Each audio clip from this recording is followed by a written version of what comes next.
नमस्कार, 3N news network में आपका स्वागत है। मैं हूं रौनक संतोष पारिक। अब रुख करेंगे खबरों की ओर। बैरागी अनी अखाड़ों के संतों ने मायापुर स्थित श्री पंचायती अखाड़ा निरंजनी में अखिल भारतीय अखाड़ा परिषद के अध्यक्ष श्री महंत नरेंद्र गिरी महाराज को मेला अधिकारी के नाम ज्ञापन सौंपा। ज्ञापन में तीनों वैष्णव अखाड़ों को कुंभ मेले के दौरान मूलभूत सुविधाएं प्रदान करने की मांग की गई। श्री पंच निर्मोही अनी अखाड़े के अध्यक्ष श्री महंत राजेंद्र दास महाराज ने कहा कि मेला प्रशासन द्वारा बिजली, पानी, शौचालय के साथ साथ कोठार, भंडार, टीन शेड की व्यवस्था उपलब्ध करवाई जाएगी। आज अखिल भारतीय श्री पंच निर्मोही अनी अखाड़ा, श्री दिगंबर अनी अखाड़ा और निर्वाणी अनी अखाड़ा के तीनों श्री महंत लोगों ने एक मुझे पत्र दिया है जिसमें मेलाधिकारी को संबोधन करके मुझे कापी दी है। उन्होंने मांग की है कि मेरे यहाँ पहला तो उन्होंने कहा है कि भूमि की लेवलिंग और साफ सफाई, दूसरा अलॉटमेंट लेटर जो जरूरी भी है, और टीन शेड का घेराव, 4 रसोई घर है, पानी की टंकी है, कोठार है, भंडार है, संत निवास, स्नान घर, शौचालय और पानी की निकासन। उत्तर प्रदेश सरकार द्वारा बिजनौर से लेकर बलिया तक गंगा किनारे स्थित सभी गांवों में रोजाना सूर्योदय और सूर्यास्त पर गंगा आरती शुरू की जाने की व्यवस्था की अखिल भारतीय अखाड़ा परिषद ने सराहना की है। अखाड़ा परिषद के राष्ट्रीय अध्यक्ष श्री महंत नरेंद्र गिरी महाराज ने कहा कि पतित पावनी गंगा माँ जहाँ से भी होकर गुजरती है, वहाँ के सभी प्रदेशों के मुख्यमंत्रियों को यह व्यवस्था शुरू कर देनी चाहिए। उत्तर प्रदेश के यशस्वी मुख्यमंत्री आदरणीय योगी आदित्यनाथ जी और उनकी कैबिनेट ने जो निर्णय लिया है कि बिजनौर से बलिया तक गंगा तट पे बसे प्रत्येक गांव पे गंगा आरती की जाएगी, यह स्वागत योग्य है और प्रशंसनीय है। हम सभी संत महात्मा माननीय मुख्यमंत्री के इस निर्णय का स्वागत करते हैं। साथ में यह अनुरोध करते हैं कि जहां से गंगा जी जिस प्रांत से होकर निकलती हैं, यदि वहां के मुख्यमंत्री यही निर्णय जो हमारे मुख्यमंत्री योगी आदित्यनाथ जी ने लिया है, अगर सभी यह निर्णय ले लें तो गंगा जी स्वच्छ हो जाएंगी।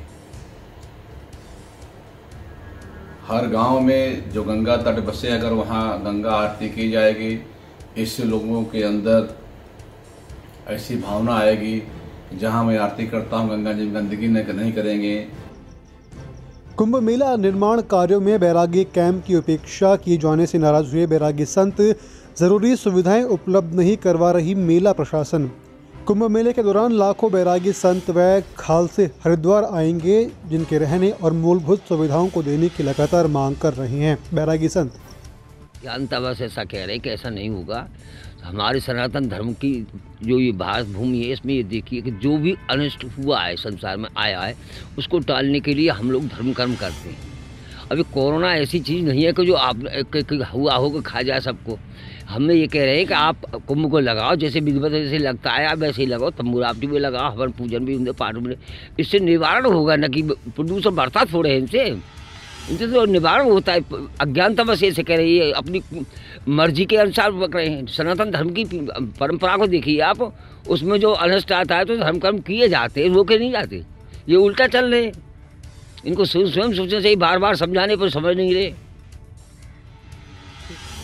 ये तो हमने तो पहले से सभी लोगों ने बोल रहा है, हमारे श्री महंत भी बोल रहे हैं, सब कह रहे हैं कि जो भी कोरोना की गाइडलाइन होगी हम पालन करेंगे, लेकिन इतना नहीं कि वो इतना मतलब नियम कायदे कानून लागू कर दे कि मतलब उसको मतलब पार करना ही बड़ा मुश्किल हो जाए, उसे मतलब उसका पालन करना ही मुश्किल हो जाए।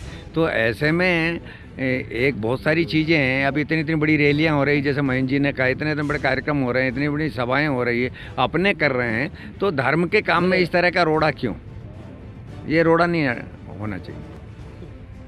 राजस्थान पटवार संघ प्रांतीय आह्वान पर पटवार संघ उपशाखा बहरोड ने सोमवार को अपनी विभिन्न मांगों को लेकर तहसीलदार को मुख्यमंत्री के नाम मांग पत्र के साथ ज्ञापन सौंपा। हार्ट अटैक से हुई बहरोड उपखंड के गुगड़िया गांव निवासी चंडीगढ़ में ड्यूटी पर तैनात लांस नायक संजय कुमार यादव की मौत। पैतृक गांव गुगड़िया में सोमवार को सैनिक सम्मान के साथ किया गया अंतिम संस्कार। उनके 12 वर्षीय पुत्र अनीश यादव ने दी मुखाग्नि। केंद्र सरकार द्वारा पारित किए गए कृषि कानूनों को लेकर चल रहे किसान आंदोलन के समर्थन में आज भीम सेना और किसान संगठनों की ओर से रैली निकालकर विरोध किया गया। अंबेडकर सर्कल से रवाना हुई यह रैली शहर के अनेक रास्तों से होकर गुजरी। इस दौरान भीम सेना कार्यकर्ता व किसान नेता मोदी सरकार के खिलाफ नारेबाजी करते हुए कृषि कानूनों को वापस लेने की मांग की गई। नमामि गंगे योजना के तहत इटावा में यमुना की साफ सफाई को लेकर प्रशासन हुआ अलर्ट। इटावा जिलाधिकारी व सदर विधायक ने यमुना के घाट पर जाकर स्वच्छता अभियान में लिया भाग, तो वहीं सदर विधायक ने प्रदेश सरकार से इटावा में यमुना रिवर फ्रंट बनाने की रखी मांग। दिल्ली में हिंसा के दौरान किसान नवरीत सिंह के मौत के मामले में सोशल मीडिया पर भड़काऊ पोस्ट करने और माहौल को खराब करने के मामले में रामपुर कोतवाली सिविल लाइंस पुलिस ने द वायर के संपादक सिद्धार्थ और उनकी महिला रिपोर्टर साथ ही रामपुर के साकिब नामक युवक के खिलाफ FIR दर्ज की है। दिनांक 23/1/2021 की प्रातः 10:08 बजे ट्विटर पर सिद्धार्थ S वरदराजन अकाउंट से किसान आंदोलन में थाना बिलासपुर के डिवडिवा निवासी नवरीत सिंह की मृत्यु को लेकर शासकीय चिकित्साधिकारी का गलत बयान दर्शाकर नवरीत सिंह की मृत्यु गोली लगने का कारण बताकर जन सामान्य को भड़काने, उपद्रव फैलाने, शासकीय चिकित्साधिकारियों एवं पैनल को गलत साबित कर उनकी छवि धूमिल करने के साथ साथ जनमानस में सौहार्द बिगाड़ने का भरसक प्रयास किया गया है। इस संबंध में वादी श्री संजू तुरा जो सिविल लाइन के निवासी हैं रामपुर के, उन्होंने थाना सिविल लाइन पर एक तहरीर दी। उसके आधार पर मुकदमा अपराध संख्या 27/21 धारा 153B 5 से 5 भादवी बनाम सिद्धार्थ S वरदराजन पंजीकृत किया गया है। शाहबाद कोतवाली क्षेत्र के बरखेड़ा गांव के निवासी मेला ग्रामीणों का शव, मृतक की पत्नी द्वारा लगाया गया पुरानी रंजिश में हत्या करने का आरोप। पुलिस ने शव का पंचनामा कर शव को भेजा जिला अस्पताल और मुकदमा दर्ज कर जांच की शुरू। क्या मामला था, ये कैसे हुआ सब? लड़ाई भाई पहले किससे? इनसे दोनों से। कौन दोनों? अनोखे और मेगा। फिर क्या हुआ? तो वो बोले कि तो को देखेंगे हम। तो मैंने तुम गांव में मत जाकर रात बिरात बैठने को तुम्हारे दुश्मन बहुत है क्या तो सही रही है। रात उन्हें आवाज़ दी मोड़े पे से, तो मैंने खाए आ रहे क्या आ रहा हूँ 1 घंटा में हाले आ रहा हूँ जान अनोखे और मेगा बुला रहा हूँ मुझको। तो मैंने इनसे तुम्हारी लड़ाई ना तुम खाए आ रही हो मोह को 2 रेपटे मार के बाहर आ रहा हूँ इतनी क्या कहते ही कर गई। 11 बजे टाइम मैंने फिर लौट के देखी ना जी आ जाएंगे लौट के। फिर 8 बजे मैंने फ़ोन करवाओ, मेरी फ़ोन ना उठा रहा है, क्यों ना उठा रहा है, लल्ला देखिए तो देखो तो जाके वहाँ लाश पड़ी है। तुम्हें कैसे पता चला वहाँ की लाश पड़ी है? वहाँ पता पड़ी एक जन ने बताई पलंग किन्ने चकरपुर किन काऊ ने। किसने बताई? अब जो ना पता किन्ने बताई मेरे तो आगे चिकू टूट गई मैं भज गई जब भाई।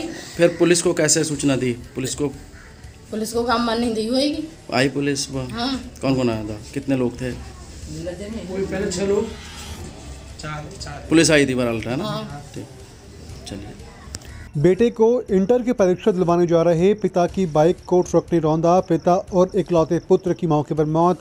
एक अन्य घायल घने कोहरे की वजह से हुआ दर्दनाक हादसा। हादसे के बाद स्टेट हाईवे पर लगा लोगों का हुजूम। हाजीपुर जा रहे थे। कैसे घटना हुआ है? ये घटना ये सवेरे जा रहे थे इंटर की परीक्षा देने के लिए और पिताजी उनको लेके जा रहे थे। ट्रक से अचानक माने धक्का लग गया। धक्का लगने के बाद एक्सपायर हो गए दोनों एक बाप और बेटा एक्सपायर हो गए। एक बहुत ही सीरियस और बहुत ही गरीब है जिसके पास कुछ नहीं है, कमर टूट गया। वही मुझे यहाँ पे हाजीपुर ले जाया गया है। जो एक युवक जो मृतक ऊपर छात्री था। हाँ, परीक्षार्थी मृत्यु हुआ है जिनके पिताजी भी मृत्यु हो। इंटर का परीक्षा दिलाने जा रहे हैं। कहाँ सेंटर कहाँ था? सेंटर हाजीपुर था।